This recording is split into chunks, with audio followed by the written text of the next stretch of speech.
এলাকায় কাজ না হওয়ায় কীর্ণাহার ১ নম্বর গ্রাম পঞ্চায়েতের প্রধানকে ঘিরে এবার বিক্ষোভ। তৃণমূল পরিচালিত পঞ্চায়েত প্রধানের বিরুদ্ধে গ্রামবাসীদের ক্ষোভ।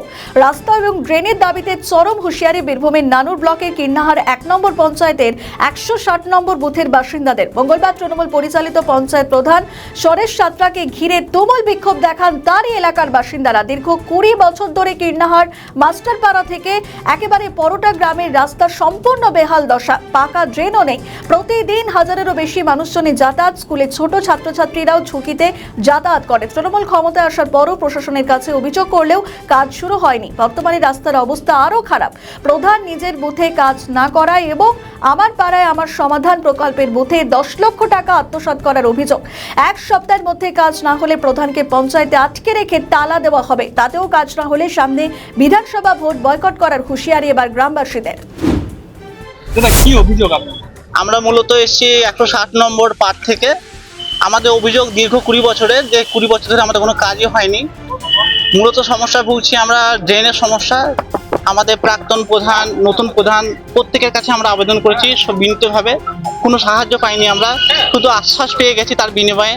আমাদের ড্রেনে এত বাজে অবস্থা যে রাস্তায় কেউ চলাচল করতে পারে না, এবং মশা মাছির এত উপদ্রব যে মানুষ এখানে শিখে চলাচল না করতে পারায় এত অসংযত একটা পরিবেশ তৈরি হয়েছে এবং আমরা বাঁচতে পারছি না। আমরা অনেকভাবে আবেদন করেছি এই ব্যবস্থা সুরাহা করার জন্য, কিন্তু কোনো সুরাহা পাচ্ছি না।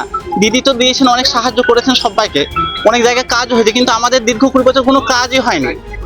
আমরা অনেক দিন ধরে বঞ্চিত। আমরা কি করবো? এই জন্য আমরা সবাই সমবেতভাবে আমরা কীর্ণাহার ১ নম্বর গ্রাম পঞ্চায়েতে আমরা ঘেরাও বা নিরস্ত আন্দোলন করেছি, আমরা বিক্ষোভ করেছি এবং তারা জানিয়েছি যে আমাদের দাবি দেওয়াগুলো, এবং সেগুলো ভালো করে মানা হচ্ছে না। মানে আপনাদের দাবি না মানা হলে কি পরবর্তীতে? দাবি যদি আমাদের না মানা হয় সেক্ষেত্রে আমরা বলেছি কঠিন পদক্ষেপ নেব। সেক্ষেত্রে আমরা প্রধানকে আমরা ঘরে গৃহবন্দী করে তালা মেরে নেবো, সেই ব্যবস্থা নিয়েছি। যদি না করেন তাহলে আমরা কোথায় যাব? দিদি তো সাহায্যের হাত বাড়িয়ে দিয়েছেন, কিন্তু ইনারা কেন সাহায্যের হাত বাড়াচ্ছেন না সেটা বুঝতে পারছি না। বড় প্রত্যেকটা বুথে তো ১০ লাখ টাকা করে দিয়েছে কাজের জন্য, সেই টাকার কি কোনো কাজ হয়নি? একটু আমাদের কাছে ধারে পাশে আমাদের একটা টাকাও খরচ হয়নি আমাদের কাছে। ইভেন আমাদের কাছে পোলের লাইটও নেই আমাদের কাছে। দুটো সুইচ লাগিয়েছেন, সে অনেক দিন আগে সেটা। এবার আমরা কিভাবে আমাদের এই আবেদন জানাতে পারি? আমরা বড় অসহায়। পঞ্চায়েতে ট্যাক্স দিন? পঞ্চায়েতে আমরা প্রত্যেকটা আমাদের বাসিন্দা ট্যাক্স পেয়ার, আমরা ভালোভাবে ট্যাক্স দিই এবং ভালোভাবে আমরা থাকি। আমাদের কাছে কোনো কমপ্লেন বা কোনো অভিযোগ নাই, কিন্তু যা করছেন পঞ্চায়েত যা করছেন, প্রধান যা করছেন, আমরা সত্যি ব্যথিত। আমরা বলতে পারছি না, আরো বোঝাতে পারছি না আমাদের দুঃখের কথা। আজকে আমরা সবাই মিলে বাধ্য হয়ে এসেছি আজকে এইভাবে। আমরা মানে আপনাদের দাবি যে ১ সপ্তাহের মধ্যে কাজ না শুরু হলে যে একদম, যদি ১ সপ্তাহের মধ্যে কাজ না শুরু করা হয় তা সেক্ষেত্রে আমরা কিন্তু পঞ্চায়েত ঘেরাও করে প্রধানকে আমরা গৃহবন্দী করে তালা মারবো, সেই ব্যবস্থা আমরা নেব। কারণ আমাদের কিছু করার নেই। আজকে আমাদের দাবি শুনলে কেউ নেই, কে বলবে আমাদের দাবিটা?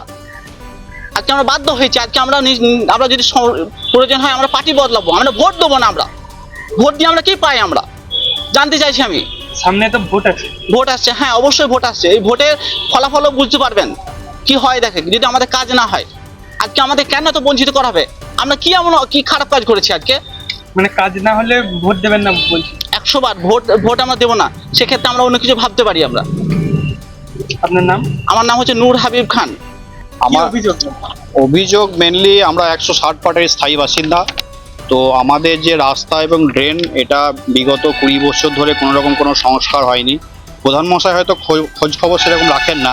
এমনকি আমাদের ওখানে ড্রেনের মধ্যে একটা অ্যাক্সিডেন্ট হয়ে একটা ভদ্রলোক ড্রেনের মধ্যে পড়ে সেখানেই মারা যায়, কিন্তু সেখানে প্রধানবাবু হয়তো কোনো রকম কোনো খোঁজ খবর রাখেন না বলে সেই দুঃখজনক ঘটনাটা উনি জানেন না। তো জানি না আর কতখানি বলিদান হবে, তারপরে ওনার ভ্রুক্ষেপ হবে। হয়তো আরও বেশি কিছু মানুষ যদি অ্যাক্সিডেন্ট হয়ে মারা যায়, তারপরে উনি হয়তো সচেতন হবেন। তো আশপাশে যত এলাকা আছে সমস্ত এলাকাতেই সমস্ত কাজই হচ্ছে, কিন্তু আমাদের রাস্তাটা মেনলি কীর্ণাহার রাস্তাটা যখনই জ্যাম হয় ওটা বাইপাস হিসাবে সবাই ইউজ করে। এবং সকালবেলায় ৬টা খুব প্রাইভেট যেসব স্কুলগুলো আছে, ৬খানা স্কুলের গাড়ি ডেলি যাতায়াত করে এবং ছোট ছোট বাচ্চাগুলোকে নিয়ে ওই একটা করুণ রাস্তার মধ্যে দিয়ে যখন পারাপার করে, সেটা আমাদেরও খুব খারাপ লাগে। এমনও সময় আছে গাড়িগুলো ছোটোখাটো অ্যাক্সিডেন্ট হয়েছে, যেগুলো যেহেতু প্রাণ যায়নি, প্রধানবাবু প্রাণ না গেলে সে সমস্ত খোঁজ খবর খুব কম রাখেন, যেহেতু ওখানে কোনো ফায়দা নেই। তো সেই হিসাবে একটা বড় দুর্ঘটনা ঘটবে হয়তো, তারপর ওনার ভ্রুক্ষেপ হবে। কিন্তু আমরা চাইছি যত তাড়াতাড়ি সম্ভব ওই রাস্তার সংস্করণ হোক। আমরা একটা লিখিত স্মারকলিপি দিয়েছি এবং আমরা ওনার কাছে আশ্বাস পেয়েছি যে আগামী 7 দিনের মধ্যে উনি ড্রেনের কাজটা শুরু করবেন। যদি 7 দিনের মধ্যে শুরু না করেন আমরা সেটা একটা মনস্থির করেছি 8তম দিনে আমরা আসব, কাজ শুরু হলেও আসব, না হলেও আসব। শুরু হলে আমরা ওনাকে মিষ্টি এবং মালা দিয়ে সম্বর্ধনা করব, এবং যদি শুরু না হয় তাহলে আমরা ওই দিনে ওনাকে তালাবদ্ধ দিয়ে আমরা ওই রুমের সামনে আমরা অনশনে বসবো যতক্ষণ পর্যন্ত এই সমস্যার স্থায়ী সমাধান না হয়। মানে এই যে সামনে ভোট আছে, আপনারা দেখছেন যে ভোট বয়কটের জন্য একটা ভোট আমাদের নিঃসন্দেহে আমরা ওই পাড়াটা টোটালি না হলেও প্রায় 500 থেকে 550 ভোটার আছি। আমরা নিঃশর্তে ভোট আমরা বয়কট করব। আমরা কোনো দল চেঞ্জ করব না করব সেটা পরের ব্যাপার। আপাতত আমাদের মনস্থির আছে আমরা ভোট বয়কট করব, আমরা কাউকেই ভোট দেবো না। মানে কাজ না হলে ভোট কাজ না হলে ভোটের কোনো ইস্যুই আসছে না। আমরা আগে একদম প্র্যাকটিক্যালি ওই রাস্তা এবং ড্রেনটার সুষ্ঠু সমাধান চাই, তারপরে কোনো কথা হবে। আমাদের ভিডিও ভালো লাগলে লাইক ও শেয়ার করুন, কমেন্ট সেকশনে আপনাদের মতামত জানান। আরও ভিডিও পেতে আমাদের চ্যানেলটিকে সাবস্ক্রাইব করুন এবং প্রতি মুহূর্তে খবরের আপডেট পেতে প্রেস করুন বেল আইকন।